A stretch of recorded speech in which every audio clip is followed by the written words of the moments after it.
यजुर्वेद के दूसरे अध्याय में 23वां मंत्र आता है, कस्त्वा विमुंचति, सैत्वा विमुंचति, कस्मैत्वा विमुंचति, तस्मैत्वा विमुंचति, पोषाय रक्षसाम भागवत।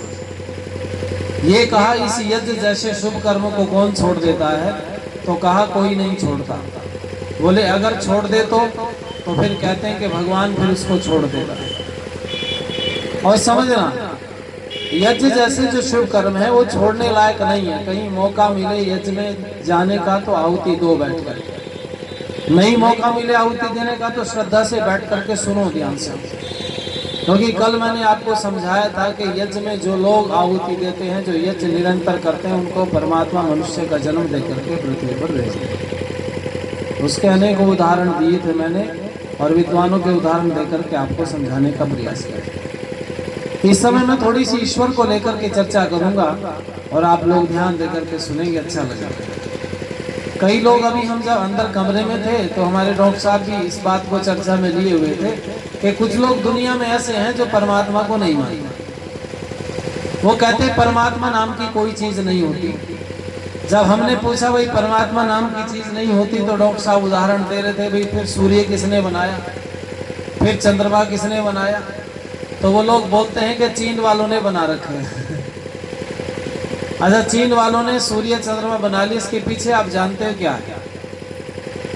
जो हमारे यहाँ पर एक विचारधारा है जिसको वाम मार्ग कहा जाता है, वो वाम मार्ग की विचारधारा यही है, और उसका संचालन चीन से ही होता है। चीन से उसका संचालन होता है और वो सारी बातें चीन की तरफ ही वो लेकर के जाते हैं। तो मैं कहना चाहूँगा आप लोगों से कि एक बात तो ये है कि ये सूर्य जो है, अगर उन लोगों से पूछा जाए कि अगर चीन वालों ने बना भी लिया तो कितना बड़ा बनाया है? ये जो सूर्य है कितना बड़ा है आपकी जानकारी के लिए बताऊं, क्योंकि किसी भी चीज को बनाने के लिए मनुष्य को रॉ मटेरियल की जरूरत पड़ती है। ध्यान देना, उनको उदाहरण दे सकते हैं आप लोग। जो कहते हैं ना सूर्य आदि बना लिए लोगों ने, बल्ब बना लिया होगा कोई, इसको सूर्य बता रहे हैं। लेकिन अगर सूर्य बनाना हो तो पृथ्वी की तरह ठोस है ये भी, जैसे पृथ्वी है ना गोल, ठोस है, रॉ मटेरियल यानी कि मिट्टी से बनी हुई है, या पत्थर है कहीं पर, या पानी, कुछ ना कुछ है जरूर हर ना हर हिस्से में इसके। तो पृथ्वी से 13 लाख गुना बड़ा है सूर्य। कितने गुना बताया मैंने? 13 लाख गुना बड़ा सूर्य है। तो इस इतने बड़े सूर्य को पृथ्वी पर रहने वाला कैसे बना सकता है? आपका घर छोटा सा है, इस छोटे से घर में आप कहो कि हमने एक इतनी बड़ी चीज बना ली है जो पूरे शहर को ढक रही है, कैसे निर्माण हो सकता है? जहां बना रहे वो जगह तो बहुत छोटी है, तो इतनी बड़ी वस्तु का बनेगी कैसे? तो अगर आप सूर्य बनाना चाहते हो तो पृथ्वी से 13 लाख गुना बड़ा है, तो बनेगा कैसे? अगर चीन में वो बना होता तो फिर बाकी वाली पूरी दुनिया तो दब जाती उसके नीचे। और 13 लाख कितना होता आप ये सोच करके देखो। एक जरा सा कण आप रखोगे जो आंख से नहीं दिखता, उसको 13 लाख गुना करोगे तो बहुत बड़ा हो जाएगा। पता चला ये गपोड़े हैं, और झूठ बोलने वाले आज से नहीं पहले से चले आ रहे हैं। उन्होंने बड़े बड़े गपोड़े फेंके हैं। हमारे यहाँ पर भी कुछ लोगों ने कहा था कभी, ये हमारे पास ऐसा व्यक्ति हुआ जिसने चांद के 2 टुकड़े कर दिए। जिसने कहा गपोड़ा फेंका, तो हमारे वाले पीछे नहीं रहे। उन्होंने कहा तुम्हारे ने चांद के टुकड़े किए, चांद तो ठंडा होता है, हमारे वाले ने तो सूरज उठा के मुंह में रख लिया था। हिसाब बराबर हो गया। ये कहानी रुकती नहीं है, ये क्रिया और प्रतिक्रिया चलती रहती है, कहीं ना कहीं का निर्माण होता रहता है। लेकिन मूल चीज क्या है, आर्य समाज वो बताने का प्रयास करता है, मूल सिद्धांत क्या है। और वो समझाऊं मैं आपको। एक गांव में एक व्यक्ति झूठ बोलने की आदत थी। उसने कहा हमारे घर पशुओं की जो चारा खाने की जो होती है उसको आप चर बोलते हैं, खोर बोलते हैं, क्या बोलते हैं? शायद मुझे नहीं चरी नहीं, जिसमें चारा डाला जाता है पशु, नांद बोलते हैं आप। तो एक आदमी बोला कि हमारे घर पर इतनी बड़ी नांद है अवस्थी जी कि पूरे गांव के पशुओं को बांध दो तो भी खाली रह जाती। और दूसरा उसके पास में और खड़ा था, इसको जवाब देना था इसको। इसने कहा हाँ भैया हो सकती है। बोले फिर हमारे घर इतना बड़ा बांस है, जब हमें बारिश की जरूरत पड़ती बादल को हिला देते, बारिश पड़ जाती। कहने लगा झूठ बोल रहा है। पहले वाले ने आपत्ति कर दी, झूठ बोल रहा है, इतना बड़ा बांस होता ही नहीं, होता तो कहाँ रखते हो? बोले तुम्हारी नांद में रख के आते हैं। वही इतना बड़ा तो तुम्हारी इतनी बड़ी नांद में रखा जाएगा, पास वो तुम्हारी नांद में रख के आते हैं। और जहां तुम्हारी नांद होगा ढूंढो। स्वामी दयानंद के सामने एक तर्क दिया था, लोगों ने कहा था कि विधवा विवाह नहीं होना चाहिए, विधवा स्त्री का विवाह नहीं कर सकते। तो स्वामी जी ने कहा फिर पुरुष का? तो उन्होंने कहा पुरुष का तो वेद में विधान है, तुम बताओ स्त्री का कहाँ है? स्वामी दयानंद ने कहा स्त्री का भी वेद में विधान है पुनर्विवाह का। बोले कहाँ? कि जहाँ पुरुष के विवाह का लिखा है ना, उससे अगला वाला मंत्र स्त्री का है। सुनाओ, तुम सुनाओ, फिर पीछे मैं सुनाता हूं। चुप हो। तो मैं कहूं आप लोगों से इस मूल सिद्धांत की तरफ मैं आज आपको लेके चलता हूं, आपको आनंद आएगा। पहली बात तो ये है कि परमात्मा नाम की कोई चीज है या नहीं, इसी बात की सिद्धि हम लोग करेंगे। उसको माने कैसे के है? तो संसार में तीन चीजें हैं। आप अगर परमाणुओं की दृष्टि से देखेंगे तो इलेक्ट्रॉन, प्रोटॉन और न्यूट्रॉन, ये तीन पदार्थ हो गए। अगर वेद की भाषा में देखेंगे तो सत्य, रज और तम हो गए, ये तीन हो गए। इन तीन के अलावा कोई चौथा नहीं है। और अगर हम स्थूल रूप में देखेंगे तो एक है जीवात्मा, एक है परमात्मा और एक है प्रकृति। अब मैं इनकी परिभाषा कर रहा हूं, आपको अच्छा लगेगा। ये जो देख रहा है, इस देखने वाले का नाम है जीवात्मा। क्या है बोल दो जरा? आंख नहीं देखती है। अगर आंख देखती तो मरे हुए की भी देखनी चाहिए थी, पर मृत्यु के पश्चात में अंग तो होते हैं पर काम नहीं करते। इस बात का पता चला कि आंख नहीं देखती, देखने वाला अंदर है। जो देख रहा है उसका नाम है जीवात्मा, और जो कुछ आंख से दिखाई दे रहा है उसका नाम है प्रकृति। क्या है उसका नाम? बोलो जरा। जो कुछ भी है, ये शरीर है, ये माइक है, टेंट, जो कुछ आपको आंख से दिख गया वो प्रकृति है। और तीसरा परमात्मा बचा, जिसने इन सब का निर्माण किया है। वो निर्माण करने वाले का नाम क्या है? बोलो जरा। परमात्मा। लेकिन यहाँ ईश्वर को सब मान रहे हैं, यहाँ प्रकृति को सब मान रहे हैं, जीवात्मा को भी मान रहे हैं। चाहे किसी ने उसको रूह का नाम दे दिया हो या जीवात्मा का, या कोई आत्मा बोले, उसको बात अलग है, लेकिन मानते सब है। लेकिन परमात्मा के विषय में बड़ा संशय बना हुआ है और उसी संशय को हम लोग दूर करना चाहते हैं।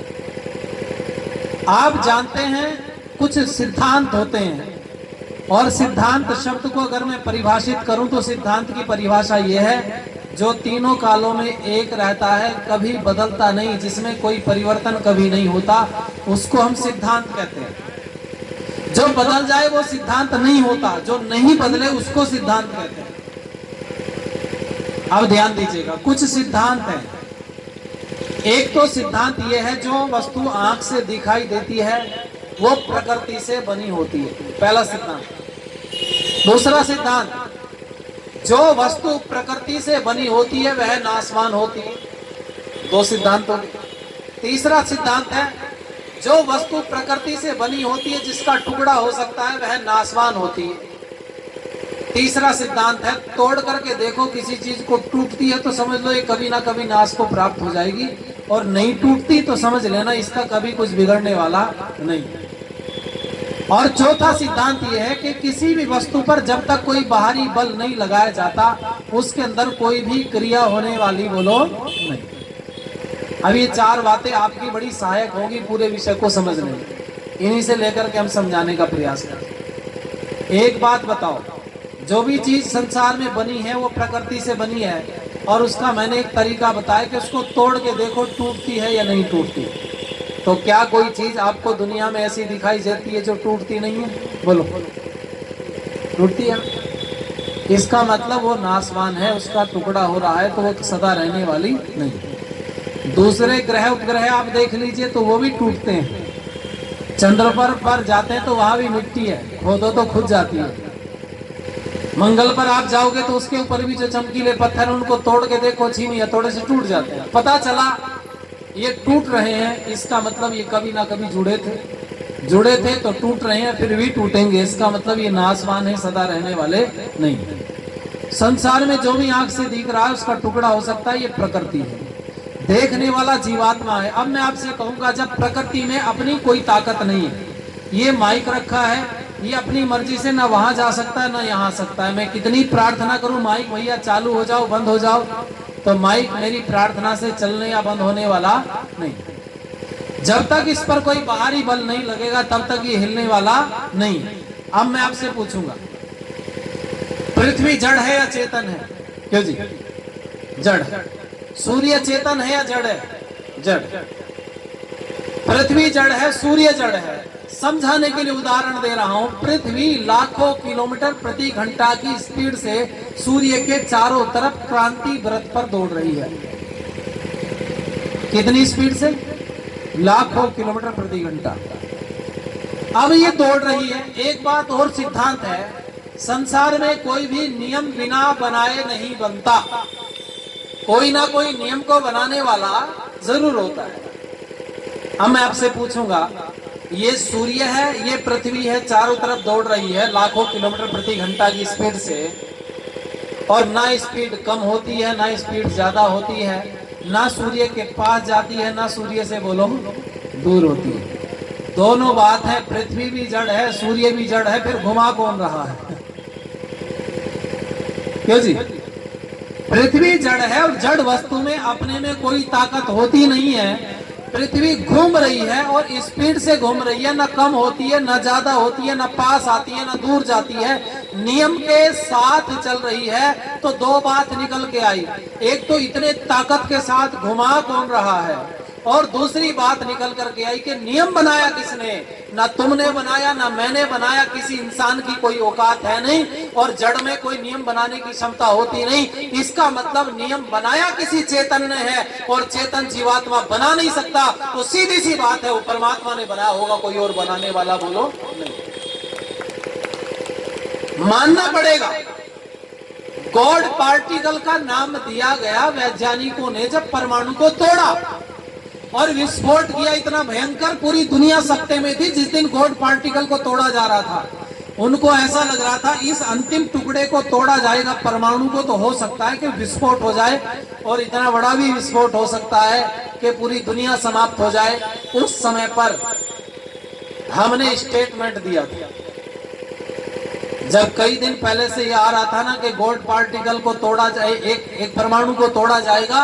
वो गॉड पार्टिकल नाम बाद में दिया कि एक परमाणु को तोड़ा जा रहा है। ऐसा हो सकता है कि उसके टूटने से ऐसा कोई भयंकर व्यवस्था हो जाए कि सारी पृथ्वी के ऊपर जीवन समाप्त हो जाए, पूरी दुनिया खत्म हो जाए, ऐसा हो सकता है।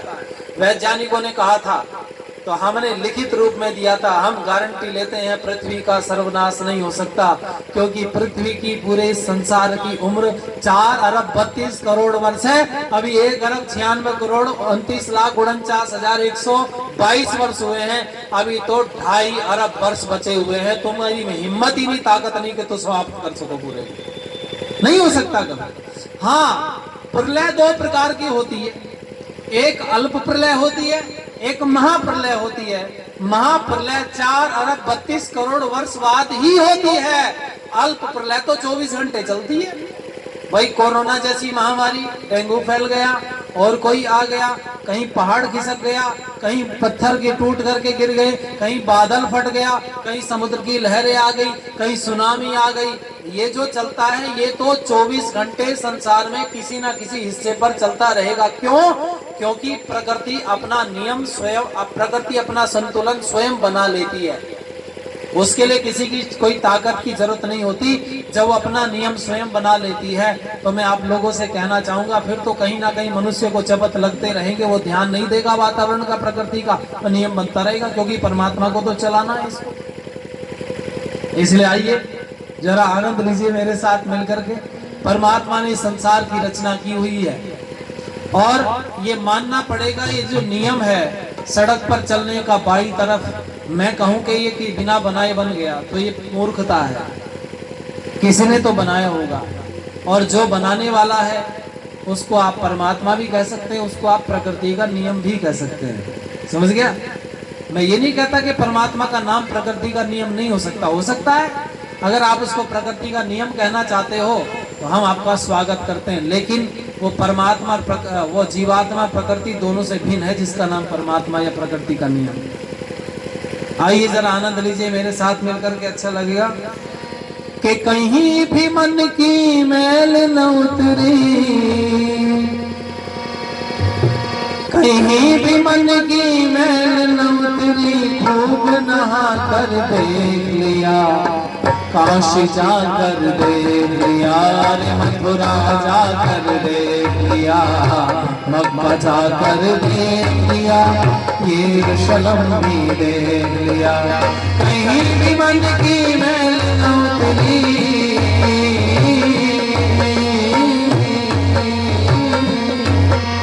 कहीं भी मन की मैल न उतरी, खूब नहा कर देख लिया, काशी जा कर देख लिया, मथुरा जा कर देख लिया, यरूशलेम भी देख लिया।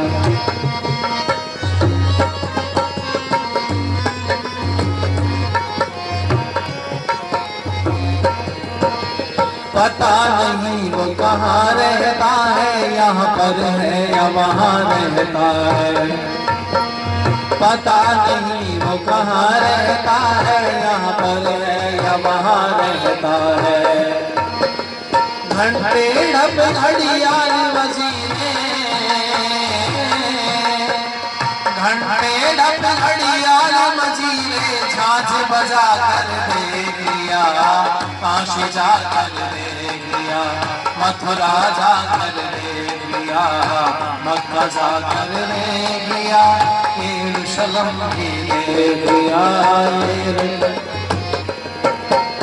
वस्त्राभूषण भी पहनाए, शयन जागरण भी करवाए, वस्त्राभूषण भी पहनाए, शयन जागरण भी करवाए, सब कुछ उसका दिया हुआ है, सब कुछ उसका दिया हुआ है, नजर उठा कर देख लिया, काशी जा कर देख लिया, मथुरा जा कर देख लिया, मक्का जा कर देख लिया, यरूशलेम भी देख। ये जनरेटर ज्यादा पास है ना, अब तो वैसे कार्यक्रम ही संपन्न होने वाला है आपका, और आगे से दूर रखना है ना, जब भी कहीं कार्यक्रम हो तो, क्योंकि माइक की आवाज कम पड़ जाएगी, कितनी बोलो वो खट खट ज्यादा तेज दिमाग में आता है, इसलिए सुनो भाई ध्यान से। ये जो नियम किसी ने बनाया है, ये बनाने वाले का नाम है परमात्मा। इस बात से सिद्धि होती कि कोई ना कोई तो है, और वो रहता कहाँ है, ये भी प्रश्न है बड़ा महत्वपूर्ण। तो इसका उत्तर मिलता है वो सब जगह रहता है, क्योंकि प्रकृति में सब जगह पर क्रिया हो रही है। वृक्षों के अंदर क्रिया हो रही है और जमीन के अंदर क्रिया हो रही है। ये जितने पदार्थ संसार के आपको दिखाई देते हैं, उनके अंदर हर समय क्रिया हो रही है। इलेक्ट्रॉन, न्यूट्रॉन, प्रोटॉन गति कर रहे हैं, इनको गति कोई करा रहा है, जो करा रहा है उसका नाम है परमात्मा, और वो सब जगह पर। दो बातें पता चली। तीसरी बात बड़ा जिसको लेकर के लोगों में संशय है, लोग कहते हैं वो आंख से दिखाई देता है या नहीं देता। तो मैं इस विषय को रखना चाहूंगा, आप ध्यान से सुनिएगा। क्या परमात्मा आंख से दिखता है या नहीं दिखता? तो कई लोगों ने तो उसको कह दिया कि वो साकार है, कई ने कहा उसको निराकार है, और कई कहते हैं वो साकार भी है निराकार भी है, क्योंकि बीच वाले भी हैं कुछ लोग।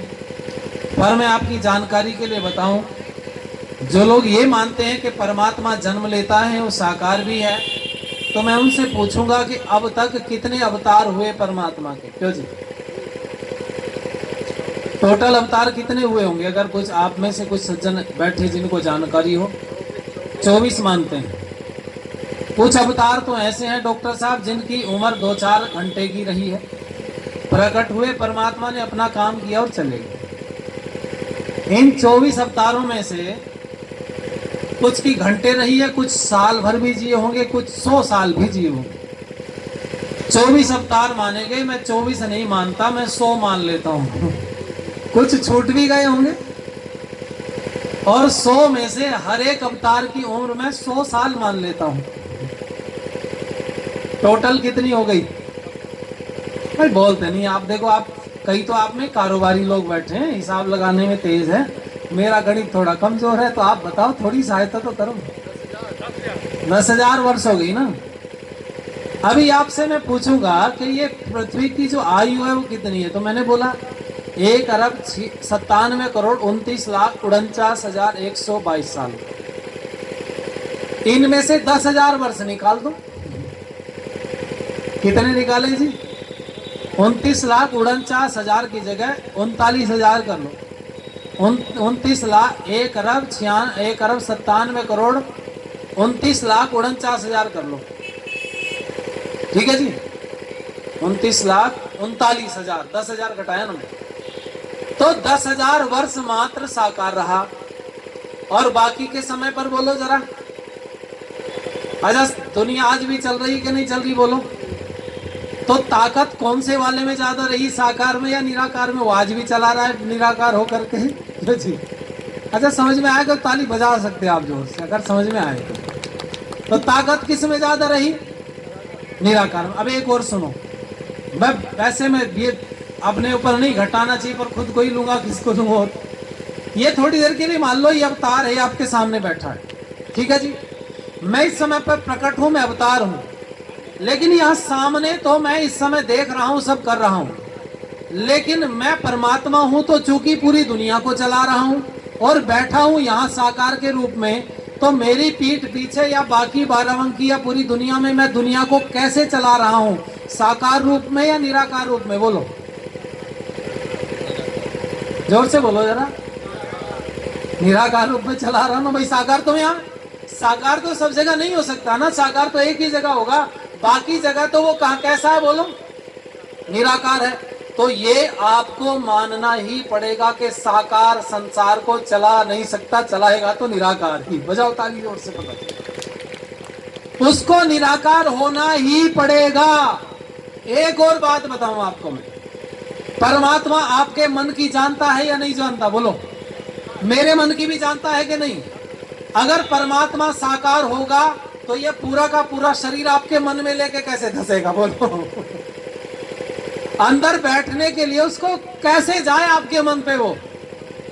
तो आपके मन की जानने के लिए परमात्मा को निराकार होना ही पड़ेगा। बोलो, होना पड़ेगा कि नहीं?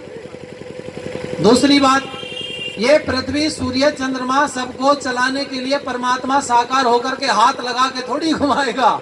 अगर कर रहा है काम को तो उसको भी बोलो निराकार के रूप में। किसी भी तरह से साकार कुछ भी कर नहीं सकता। अगर कोई कर सकता है तो निराकार ही कर सकता है। निराकार में ताकत होती है, साकार में उतनी ताकत नहीं होती। आपकी मजबूरी, आपको मानना ही पड़ेगा, परमात्मा साकार हो ही नहीं सकता। और जब परमात्मा साकार होकर के कुछ काम कर नहीं सकता तो उसको क्या जरूरत है शरीर में आने की? दूसरी बात एक और बताओ, ये शरीर नाशवान है या नहीं? बोलो, नाशवान है। जब शरीर नाशवान है और परमात्मा नाशवान है या अविनाशी है? क्यों जी? तो जो अविनाशी है वो नाशवान में क्यों धसेगा? और अगर धस गया तो काजल की कोठरी में कैसो ही सयानो जाए, दाग तो लागे ही लागे। अगर वो अविनाशी है और नाशवान शरीर में धस गया तो फिर वो अविनाशी रहा ही नहीं, वो तो नाशवान ही हो गया। क्योंकि जो शरीर में जाता है और निकल जाता है, इसी का नाम तो मृत्यु है। और जब उसका भी जन्म और मृत्यु होती है तो उसमें मेरे में कहां अंतर रहा? फिर वो परमात्मा नहीं हो सकता जो जन्म और मृत्यु के बंधन में आता हो। पता चला ईश्वर निराकार ही है, उसको साकार मानने से काम नहीं चलेगा। कई हमारे बंधु कहते हैं जी मान लो। मैंने कहा क्या? कि मानो तो भगवान, नहीं मानो तो पत्थर, मानो तो गंगा जी, नहीं मानो तो बहता पानी। हमने कहा जी मान लिया। बोले क्या? कि भगवान मान लिया, पत्थर को हमने। बोला ठीक है भाई, झगड़ा खत्म। मैंने कहा झगड़ा खत्म नहीं, शुरू हुआ। बोले फिर? मैंने कहा जो जो तुम कहो वो मैं मानता चला जाऊंगा। अब मानने की बारी तुम्हारी, अब जो मैं बोलूं वो तुम्हें मानना है। बोले विद्यार्थी जी मनवाओ। मैंने कहा तुमने कहा था पत्थर को भगवान मानो, हाथ जोड़ो, गर्दन झुकाओ। मैंने कहा झुका ली। अब बोले आप, मैंने कहा अब तुम मुझे नरेंद्र मोदी मान लो। कहने लगा जी कैसे मान लूं? मैं वैसे ही मान जैसे मैं मान रहा था। क्यों जी? जिसके गुण जिसके अंदर नहीं होंगे वो कैसे उसको मान जा सकता है? ये मोबाइल है, ये गाड़ी नहीं है। और अगर मान भी लूं तो जो काम गाड़ी करती है वो मोबाइल काम बोलो। अगर मैंने मान भी लिया कि ये पत्थर भगवान है, तो क्या वो भगवान का काम पत्थर कर सकता है? अब आपके साथ धोखा कैसे होता है मानने वालों के, तो सुनो। देखो भाई, अगर आपने मान लिया कि ये मोबाइल गाड़ी है थोड़ी देर के लिए, और आपने घर में रख दिया संभाल करके, भैया ये गाड़ी है, सबको बताते हो जी हम तो इसी को गाड़ी माने बैठे हैं, यही हमारा कल्याण करेगा। हमने कहा जी ठीक है। अब आप भगवान न करे किसी को इमरजेंसी में लखनऊ पहुंचाना हो और आपको ही पहुंचाना हो, आप ही माने बैठे हैं मोबाइल की ये गाड़ी है, तो मैं आपसे कहूं भाई साहब, आप कह रहे भैया कोई गाड़ी देखना, हमने कहा गाड़ी कहां से देखें, गाड़ी तो तुम्हारे घर रखी है अलमारी में। तुम तो कह रहे थे मानते का मान होता है, मानने से सब कुछ हो जाता है। जो तुमने मोबाइल को गाड़ी माना था उसी पे बैठो और पहुंचो स्टेशन। बोलो, जिसको हमने माना क्या वो काम आ सकता है? बोलो, क्योंकि उस पदार्थ के गुण उसके अंदर नहीं है। तो बंधुओं, मैं भी यही कहना चाहता हूं, ईश्वर के इतने सारे गुण हैं, वो छोटे से टुकड़े में क्यों कर समा सकता है? ये हमारी अज्ञानता है कि हम उसको मान लेते हैं कि ये है। मानने से काम नहीं चलेगा। अगर तुमने भगवान को इस जगह में, छोटी सी जगह पे मान लिया, तो बाकी जगह क्या हालत हो रही होगी। एक उदाहरण और सुनो, और कोई प्रश्न मन में हो तो जरूर करना, मुझे ही मौका मिलेगा और इंप्रूवमेंट करने का मौका मिलेगा। भाई कुछ सुधार किया जा सकता है, ये प्रश्न भी इसमें उठ सकता है। थोड़ी देर के लिए मान लो एक ये मंदिर है, एक ये मंदिर है, एक ये मंदिर है, थोड़ी देर के लिए मान लो ये सब मंदिर है। मैं आपसे प्रश्न करूंगा कि बोलो इन मंदिर में भगवान है या नहीं? बोलो, कुछ तो पीछे वाले भी बोलो, सब आगे वाले ही बोलेंगे। वो एक गांव में एक वो बाबा जी खत्म हो गए, जब उनकी मृत्यु हो गई तो जो माता जी थी वो रोना शुरू किया और रोती रोती बोली, हाय रे, मैं तो सुबह सुबह रोज अपने को चाय का गिलास पकड़ाती थी, अब किसको चाय पिलाऊंगी। आओ, गांव के सरपंच साहब बैठे थे, उठे, अरे कोई बात नहीं बहन जी, कोई बात नहीं, तुम चाय बना दिया करना, सवेरे को हम पी लिया करेंगे। अब वो चुप हो गई। थोड़ी देर बाद फिर उसको सुरसुराट सा उठा, माता जी फिर रोने लगी, अरे आए रे, मैं तो रोज हुक्का भर करके देती थी, अब किसको हुक्का दूंगी। सरपंच साहब फिर धोती संभाली खड़े हुए, कहने लगे, अरे बहन जी काय को परेशान हो रही, ले भाई तो हुक्का भर के रख दिया करना, हम पी लिया करेंगे। वो चुप हो गई। फिर थोड़ी देर बाद रोई, कहने लगी, अरे मेरे पर तो 5,000 रुपए ब्याज के, उन्हें कौन देगा। सरपंच साहब बोले, गांव वालों एक आध बार तो तुम भी बोलो, हर बार वही बोलता रहूंगा, इनका नंबर भी तो आने दो एक आध बार, सारी जिम्मेवारी हमारी। तो आगे वाले तो बोल रहे, कुछ पिछले भी तो बोलो। बोलो ये मंदिर है, जो आपका मन है बोलो ना, मैं आपको ना तो कुछ कह रहा हूँ, मैं एक सर्वे कर रहे हैं अपन लोग, मैं अपनी अपनी बोलता चला जाऊँ, आपकी समझ में ना है तो हो सकता है कोई आपके पास से कोई प्रश्न उठ जाए और मुझे समाधान करने का मौका मिले। ये मंदिर मैंने मान लिया, इस मंदिर में बोलो भगवान है या नहीं है? बोलो, जोर से बोल दो, इतना डरना क्या है? तो है, अच्छा है, अच्छा अब चुप रहना आगे वाले भाई, माहौल खराब ना करो। अब मैं आप सबसे पूछूंगा, ये बताओ ये जो मंदिर है, ये सब मंदिर में भगवान है। अब मैं आपसे पूछता हूँ, इस वाले मंदिर में भगवान पूरा है कि थोड़ा सा है? है जी? पीछे से हमारी माता जी के ओठ फटफटाने की आवाज आ रही, बोल रही पूरा है। चलो हमने मान लिया इसमें परमात्मा पूरा है, तो बाकी की जगह तो खाली हो गई। या नहीं हुई? बोलो भाई, पूरा तो कोई भी चीज एक जगह हो सकती है, वो पूरा सब जगह तो नहीं हो सकता। लेकिन इतने में बीच में कोई बैठा था, उसने कहा नहीं जी नहीं, थोड़ा थोड़ा है। हमने कहा जब थोड़ा थोड़ा है, थोड़ा यहाँ थोड़ा यहाँ थोड़ा यहाँ, तो टुकड़ा हो गया या नहीं हो गया? बोलो। और सिद्धांत याद करो, मैंने क्या बोला था, जिस वस्तु का टुकड़ा हो सकता है वह नाशवान होती है। अगर परमात्मा का टुकड़ा हो सकता है तो वो नाशवान होगा, फिर अविनाशी नहीं हो सकता। पता चला मंदिर में परमात्मा तो है, पूरा है, वो परमात्मा सब जगह समान रूप से भरा हुआ है, ना कहीं कम है और ना कहीं बोलो जितना मंदिर के अंदर है उतना मंदिर के बोलो बाहर है। मुझको कहाँ ढूंढे तू बंदे, मैं तो तेरे पास में, ना मैं मथुरा ना मैं काशी, ना तो मैं कैलाश। बहुत बढ़िया भजन हम कभी गाया करते थे। वो परमात्मा तो सब जगह पर भरा पड़ा है समान रूप से, फिर ये झगड़ा ही खत्म है। कुछ बात पता चली कि एक तो वो है, दूसरा पता चला वो सब जगह पर है, सर्वत्र है, तीसरा पता चला वो निराकार है, वो साकार कभी भी नहीं हो सकता, और चौथी मैं कहना चाहूंगा कि वो दिखाई देता है या नहीं देता। पहले तो ये बात इसी बात से कट जाती है कि वो दिखता है या नहीं दिखता।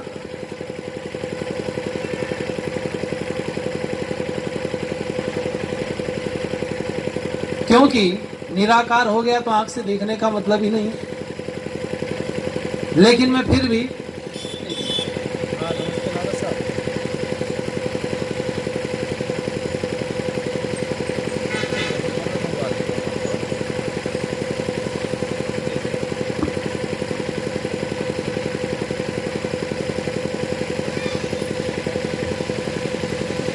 इसलिए मैं कह रहा था आप लोगों से, आइए मेरे साथ भजन का आनंद लीजिए, आपको अच्छा लगेगा। कि मन बाबरिया यूं ही बरसे अमृत की एक बूंद न बरसे, मन बाबरिया यूं ही बरसे अमृत की एक बूंद न बरसे, है चातक प्यासों का प्यासा, है चातक प्यासों का प्यासा, खूब पिला कर देख लिया, काशी जाकर देख लिया, मथुरा जाकर देख लिया, मक्का जाकर देख लिया, यरूशलेम भी देख लिया।